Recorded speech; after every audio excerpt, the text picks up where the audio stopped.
Introduction. The expansion of Maratha territories demanded an efficient method of administration. The Maratha Empire was divided into 4 parts, each part was held by a Peshwa. He introduced his administrative system which closely resembled the system of Deccan. Division of the system was such that the nature of duties at every level were clearly outlined. The revenue system on land was set on the yield of the lands. The rates kept on changing and the peasants were exempted from paying revenues in adverse times. Even as Shivaji was an autocratic leader, it has been collected from the sources that Shivaji did not use his powers to serve personal needs. This unit will discuss the administration under Chhatrapati Shivaji Maharaj. It will focus especially on military and civil administration under his rule. 3.2 Civil administration of Shivaji.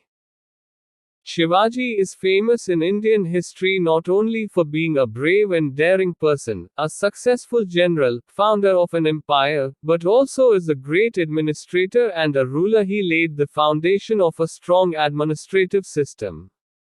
To some extent his administration was based on those of the Deccan administration system, but it had some original features of its own. A study of the various levels of his administration and the administration of its various departments can be analyzed as follows. 3.2.1 Central Administration. The central administration consisted of the king. Shivaji was a despotic and an autocratic ruler who enjoyed all sovereignty. All the powers of the state were vested in him. He was the supreme judge, administrative head, lawgiver and the general. In spite of being autocratic, he never used his power for meeting his selfish ends. He used to run his administration with the help of a council of ministers called the Ashtapradhan. It consisted of 8 ministers who were responsible to Shivaji. Their continuation in office depended upon the wishes of Shivaji. Ashtapradhan. To help Shivaji with the work of administration, there was a council of 8 ministers called the Ashtapradhan. The ministers were as follows. I. Peshwa or Mukhya Pradhan. The Prime Minister was known as the Peshwa or Mukhya Pradhan. His main task was to look after the efficiency of the administration. For the fulfillment of this duty he kept a control over all officials of the government. He acted on behalf of the king in his absence. In all governmental documents there was his stamp and signature below that of the Chhatrapati. He had to follow the instructions of the Chhatrapati. Sir Norbert or Senapati, he was responsible for the organization and supervision of the army. He used to command the army in the battlefield.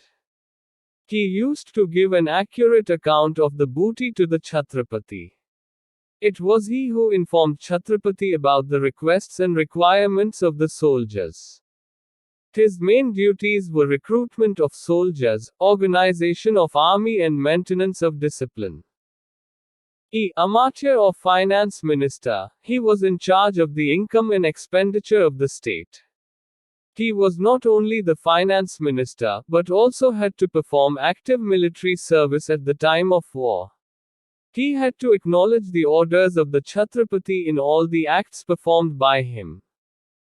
Sumant or foreign minister, he used to perform all the functions connected with the foreign affairs. He used to look after the foreign ambassadors and deputies and acquired knowledge about the political activities of the other states through the spies. The king took his advice while entering into peace treaties with the enemy rulers. Sachiv or Shurunvish, he was a sort of superintendent in the central ministry. His main duties were the arrangement for the official posts and to set the language and style of royal letters right. Vaikyanavas or Mantri, he kept an account of the daily activities of the king and the important events at the court.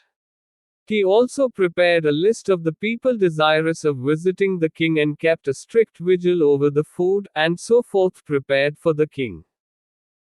Panditrao Dhanadhyaksha was in charge of religious activities. His main function was the hospitality of the Brahmins on behalf of the king, to give them donation and prizes and to fix dates for religious activities, to arrange for the punishments for anti-religious or other perverse activities, to make the regulations for religious ceremonies, and so on, and to give his decisions on the religious questions. It was his responsibility to reform the conduct of the people.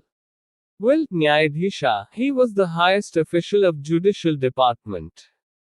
He heard both the civil and the criminal cases. He also decided about the land rights and chiefship. It was also his duty to implement the decisions of the Gram Panchayat. He also interpreted the law. Out of the above-mentioned 8 ministers, everybody had to perform military service at the time of necessity except Panditrao and Nyayadhisha. With the exception of Senapati and Vaikyanavas, very often all the members of the Ashtapradhan were Brahmins. No office was hereditary.